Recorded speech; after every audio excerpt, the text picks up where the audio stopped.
Welcome to my YouTube channel, The ORB. Today we are going to review the latest Apple M1 chip.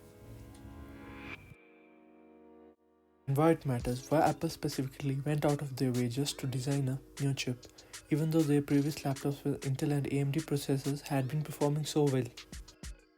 To understand why it is important and why it matters, one has to understand the most significant change Apple has made to their processor, that is the M1 chip, is the shift from x86 architecture to an ARM-based processor.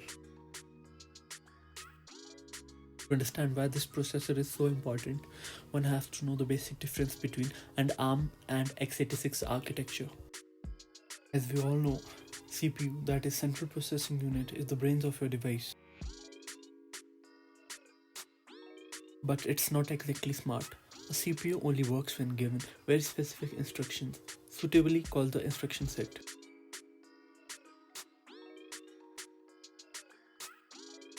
It's getting a little complicated.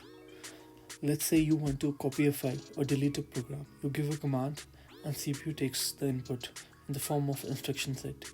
As you open more and more programs and perform intensive tasks such as playing games while multitasking, the instruction set gets more and more complex, which leads to drawing more power to the processor and in turn affecting the battery life of the laptops. This is specifically in case of x86 architecture based processors. Now we know x86 based processors require more complex instruction sets, whereas ARM based processors do not require them to reach peak performance.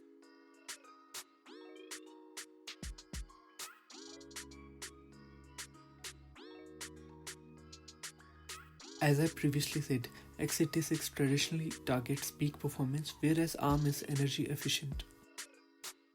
While the big giants of silicon chips are stuck on x86, Apple took the time and effort and guts to go the other way around and deliver its first laptop processor that is based on ARM. This by itself is no small feat. Introducing Apple's M1 chip, the most powerful ARM-based chip ever. Take a look inside how this chip was able to compete with x86. It is because of its unified memory architecture, that is RAM, GPU and CPU all are integrated inside one single chip, which significantly increases its performance as same data can be accessed by every structure in SoC without creating extra pools of memory. It has an 8-core CPU which is 3.5 times faster than the fastest CPU in the market. Out of the 8 cores, 4 are high performance core and 4 are high efficiency cores. How efficient? Let's compare the GPU performance versus power of the latest P3 chip in the market and M1. Intel i9 power consumption is between 46.5 watts and 78.6 watts at TDP.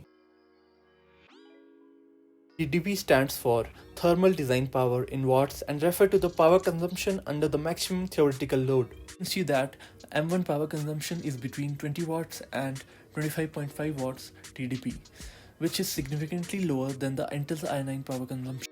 This significant difference between the powers of two chips is the reason why the new MacBook Air has double the battery life than its predecessor. Machine learning tasks are up to 11 times faster, thanks to Apple incorporating the neural engine in their M1 chip, which helps in faster face recognition and object detection.